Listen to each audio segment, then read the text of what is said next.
o sea, lo que está sucediendo con la parte de esports, a ver, que evidentemente tiene un efecto retroactivo a los deportes tradicionales, pero ¿tú crees que lleguemos al punto de sustituirlos por completo? ¿O la relación que existe entre la categoría de deporte, en un sentido más físico tradicional, versus la nomenclatura de deporte aplicada para videojuegos? Cuando se valoró incluir los eSports en los Juegos Olímpicos 24 de Los Ángeles. En el de Tokio ya empezó a valorarse. Sí. Y para Tokio se dijo que no porque un deporte no puede incitar a la violencia. Y que en los eSports, muchos de ellos, hay muertes, aunque sean simuladas, y de entidades virtuales. Que también tiene mucho que ver con la AAA y con en fin, la ética orientada a lo digital. Joder, todo este tipo de cosas. No lo había pensado. Sí. Y claro, porque al final la reflexión que yo hacía a este respecto es que la mayor parte de los deportes son ejercicios de dominio o de violencia sublimados. Totalmente, es sublimación de la violencia. O sea, pero es que, híjole, qué buena interpretación, no lo había leído así. ¿Sabes que, por ejemplo, en México, el juego de la pelota, que es el que se juega con la cadera, el equipo victorioso era el sacrificado? O sea, y a ver, es lo interesante, porque... y todo el mundo, no, por favor, tira puerta. No, pero en ese momento ellos querían la gloria de la muerte. Claro. O sea, ellos buscaban la gloria de la muerte. Y es interesante cómo se juega en la victoria un tipo de eternización. O sea, el victorioso es glorificado por la memoria de su victoria. Entonces trasciende su tiempo porque al ganar se perpetúa. O sea, queda más grande de sí, queda en una fábula, o sea, en este juego de gladiadores, que obviamente ahorita se banaliza el punto de lo ridículo porque hay partidos todos los días, entonces no significa nada, pero en su momento, o sea, lo que se jugaba era la memoria eterna. Claro. O sea, una memoria eterna que en su momento sí se concretaba de manera directa, material, con la muerte, pero ahora es más como con el tema de el victorioso se recuerda por sus laureles, ¿no? Y es interesante pensarlo como, mira, qué extraño que, pues claro, todos los deportes son una sublimación de la violencia. Entonces, qué interesante que le pongas esa vara a la violencia virtual, siendo que los otros son la sublimación de una violencia muy física, ¿no? Claro. Y que acaban en una violencia muy física, además. Porque en el fútbol se rompen piernas, en el fútbol americano se hacen contusiones mentales. Y no digamos el karate o... En el box. O sea, ¿cómo el box puede ser un deporte que no se considere como una incitación a la violencia, que es físicamente violento en un sentido espinosista, es antiético, porque provoca una descomposición de las células del otro? O sea, va en contra del principio de la vida. Y el videojuego que hace violencia de una manera virtual, que es igual a una sublimación, se aplique la responsabilidad de que sea una llamada a la violencia. Claro, es el fetichismo respecto a lo físico, a lo analógico, que hace que... Una preferencia. Una preferencia de esa índole, sí. A mí me interesa mucho también todos los debates que ha habido de incorporar o no el ajedrez en los Juegos Olímpicos. Ok.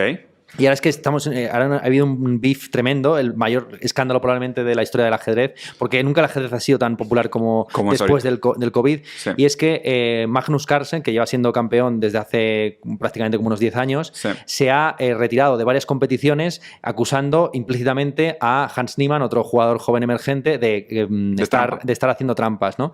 ¿Fue lo de los anal beats? ¿De cuál? Sí, eso es. ¿Es eso? Que se debatió sobre... un juguete anal que le daba descargas para ayudarle con la toma de decisiones. Pero era absurdo, porque los tiempos... sobre todo los tiempos de respuesta, lo que más le perturbó a Magnus Carlsen es que el jugador, el Hans Niemann, tardó como 8 minutos en hacer una jugada que era aparentemente obvia y forzada, y sin embargo, el resto de jugadas en respuesta a una innovación, el tema de lo que tiene el ajedrez es que tiene tantas posibilidades... Hay muy poca innovación. O sea, creo recordar que hay... Es una cosa loquísima, en plan, hay a lo mejor 10 elevado a 64. 10 elevado a 64 posibilidades de juego y átomos en el universo hay como 10 elevado a 30. O 40, algo así. Joder. Estamos hablando de que hay más. Por ahí andan las cifras, ¿eh? En el último libro que voy a sacar, El Gran Pana Muerto, hablo de este tipo de asuntos. Sí.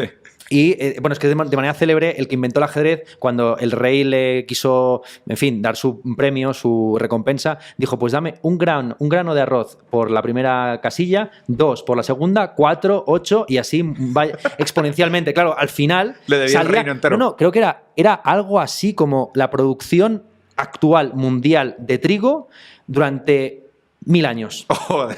O sea, una cosa espectacular. Lo que terminas la ventaja es saber matemáticas, claro, ¿no? Que los demás no sepan. Y entonces hay tantas posibilidades que al final los grandes campeones juegan siempre con variaciones tontas. Sí. Lo que la máquina considera que es la jugada perfecta es mover tal alfil, no sé, en tal casilla. Pues en vez de a esa, a la siguiente. Claro. Como variaciones muy, muy pequeñas que van creando una sensación en el adversario de impredecibilidad, etcétera, ¿no?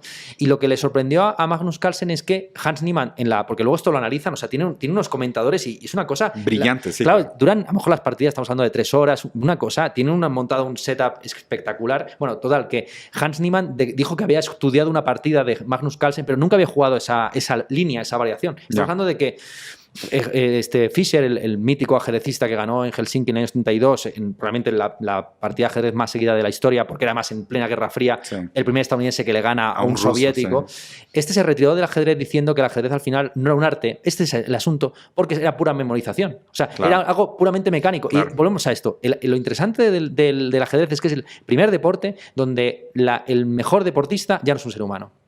¿No? Lleva siendo durante 20 años una máquina. Pero, sin embargo, el aspecto lúdico y competitivo sigue ahí. Y se acusa, por supuesto, a los que están asesorados por humanos o por máquinas, como Hans Niemann, ¿no?